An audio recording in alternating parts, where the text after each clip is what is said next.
Assalamualaikum warahmatullahi wabarakatuh. Perkenalkan, nama saya Muhammad Farid. Akan menjelaskan tentang Al-Quran Mukjizat Nabiku. Baik, langsung saja.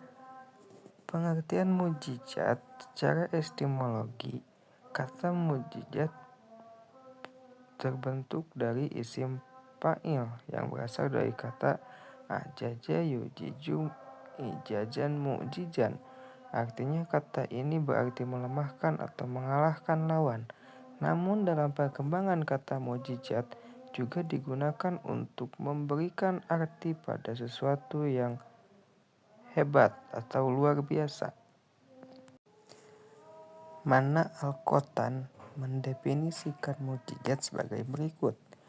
Al-mukjizatu hiya amrun khariqun lil adati makrunun bitahaddi salimun anil mu'aradati. Artinya mukjizat adalah hal yang bertolak belakang dengan kebiasaan, tidak seperti biasanya, dan melawan tantangan dengan selamat. Dalam penggunaan kata mukjizat hanya diperuntukkan kepada hal-hal luar biasa yang dikaruniakan oleh Allah Subhanahu wa Ta'ala kepada para nabi dan rasul. Tujuannya dan diturunkannya mukjizat adalah untuk membuktikan bahwa kebenaran, pengakuan, dan ajaran-ajaran para rasul. Mukjizat berfungsi sebagai bukti atas kebenaran, pengakuan kenabian dan kerasulan mereka, bahwa mereka adalah benar-benar para nabi dan rasul Allah yang membawa risalah kebenaran Allah. Biasanya mukjizat para nabi dan rasul itu berkaitan dengan masalah yang dianggap mempunyai nilai tinggi dan diakui sebagai suatu keunggulan oleh masing-masing umatnya pada masa itu. Selanjutnya, syarat-syarat mukjizat. Suatu hal dapat dikategorikan sebagai mukjizat karena memenuhi syarat-syarat berikut.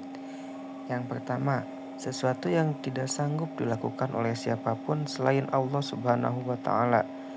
Yang kedua, mukjizat adalah sesuatu yang tidak sesuai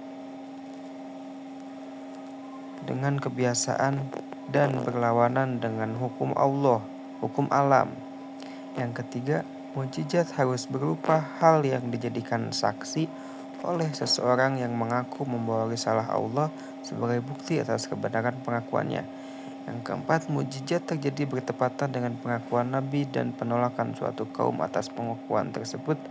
Yang terakhir, tidak ada seorang manusia pun, bahkan jin sekalipun, yang dapat mengalahkan suatu mukjizat yang sudah diberikan oleh Allah. Adapun mukjizat terbagi menjadi dua macam, yaitu mukjizat hissi. Yang kedua, mukjizat hissi adalah mukjizat yang kasat mata, yaitu yang dapat dilihat oleh mata, didengar oleh telinga, dicium oleh hidung, diraba oleh tangan, dan dapat dirasa oleh lidah. Yang kedua, mukjizat ini sengaja ditunjukkan atau diperlihatkan manusia biasa, yaitu mereka yang tidak bisa menggunakan kecerdasan akal pikirannya, yang tidak cakap pandangan dan mata hatinya. Yang kedua ada mukjizat maknawi, tidak kasat mata, yaitu mukjizat yang tidak mungkin dapat dicapai dengan kekuatan panca indera, tetapi harus dicapai dengan kekuatan akli atau kecerdasan pikiran intelektual. Kata mukjizat yang selanjutnya pengertian ijaz Al-Quran. Kata mukjizat diletakkan dengan kitab suci Al-Quran memiliki dua konotasi. Pertama, manusia tidak akan pernah mampu untuk membuat redaksi kalimat-kalimat yang bisa menandingi keindahan ayat-ayat Al-Quran, apalagi menyaingi kandungan isi Al-Quran yang banyak sekali menceritakan tentang hal-hal terkait kisah-kisah zaman dahulu, masa depan, dan hal-hal gaib lainnya. Kedua, kemukjizatan Al-Quran mempunyai sifat menantang manusia dan jin untuk membuat semacam Al-Quran, sehingga karena tidak akan pernah berhasil, maka mereka menginsafi kelemahannya dan mengakui kehebatan ayat-ayat Al-Quran. Ijaz Al-Quran adalah teguhnya kehebatan Al-Quran di hadapan kelemahan manusia dan jin yang tidak akan mampu membuat karya sehebat Al-Quran. Nah, yang selanjutnya, aspek-aspek kemukjizatan Al-Quran. Ijaz Al-Quran terdapat dalam kandungan Al-Quran, bukan pada tampak fisik luarnya. Al-Quran tidak membutuhkan bukti pendukung bahwa ia adalah kalamullah. Mukjizat terbesar Nabi Muhammad Shallallahu Alaihi Wasallam. Adapun hal-hal lain di luar Al-Quran sifatnya adalah untuk membuktikan kepada para makhluk yang tidak mempercayainya. Secara garis besar, ada dua aspek kemukjizatan Al-Quran, yaitu pertama gaya bahasa, uslub. Gaya bahasa Al-Quran adalah gaya bahasa yang khas yang tidak dapat ditiru oleh siapapun. Susunannya sangat otentik dan indah. Para sastrawan Arab pun bahkan tidak mampu menirunya. Al-Quran memakai bahasa dan lafaz Arab yang meskipun indah tetapi bukan puisi, bukan prosa, dan bukan pula syair. Dari sisi kemukjizatannya, itulah yang kemudian membuat mereka tidak pernah mampu untuk menandinginya dan putus asa lalu merenungkannya, kemudian merasa kagum dan menerimanya, lalu sebagian masuk Islam. Contoh, dalam sejarah diterangkan bahwa Umar bin Khattab radhiyallahu an menyatakan diri masuk Islam setelah mendengar ayat-ayat pertama surat Toha, dan masih banyak contoh lainnya. Inilah bukti kemukjizatan Al-Quran dari segi bahasanya. Yang kedua, aspek kemukjizatan Al-Quran itu bisa ditinjau dari isi kandungannya.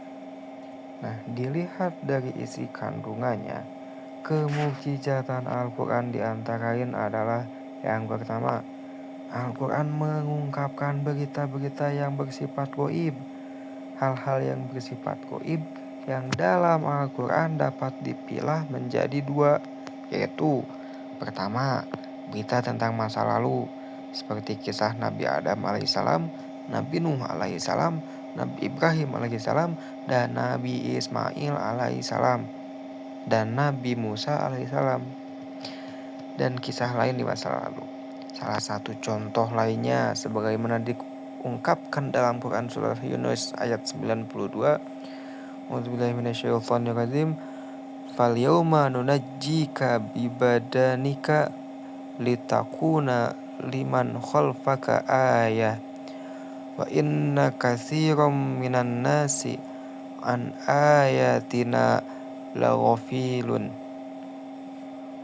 Yang artinya, maka pada hari ini kami selamatkan jasadmu agar engkau dapat menjadi pelajaran bagi orang-orang yang datang setelahmu.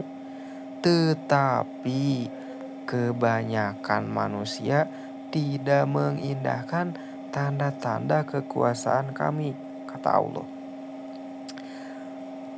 Ayat tersebut menceritakan Fir'aun yang diawetkan dengan cara dibalsem sehingga utuh hingga sekarang. Hal itu bersifat gaib karena tidak ada orang yang mengenalnya. Akan tetapi Al-Quran ternyata terbukti beritanya karena adanya kebenaran di kemudian hari.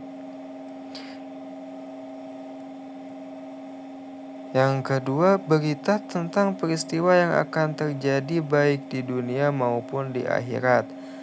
Misalnya, dalam Quran surah Ar-Rum ayat 1-3, A'udzubillahi minasyaitonirrajim, Bismillahirrahmanirrahim, Alif Lam Mim, Ghulibatir Rum fi adnal ardi wa hum min ba'di alaihim sayaglibun. Artinya Alif Lam Mim, bangsa Romawi telah dikalahkan di negeri yang terdekat dan mereka setelah kekalahannya itu akan menang. Ayat ini bercerita tentang kemenangan bangsa Romawi atas bangsa Persia. Yang padahal ketika ayat ini diturunkan belum terjadi peperangan yang dimaksud. Akan tetapi kebenaran berita itu terbukti 9 tahun kemudian. Yang kedua, dari isi kandungan Al-Quran ada ijaz ilmi, yaitu kemukjizatan ilmu pengetahuan. Maksudnya gimana bang? Al-Quran mengungkapkan isyarat-isyarat rumit terhadap suatu pengetahuan sebelum dunia ilmu pengetahuan itu sendiri sanggup menemukannya. Pengalaman-pengalaman ini membuktikan bahwa Al-Quran sama sekali tidak bertentangan dengan ilmu pengetahuan dan penemuan-penemuan baru yang didasarkan pada penelitian ilmiah. Kenyataan ini sesuai dengan firman Allah dalam Quran Surah Al-Fussilat ayat 53. A'udzubillahi minasyaitonirrajim. Sanurihim ayatina fil afaki wa fi anfusihim hatta yatabayyana lahum annahul haq.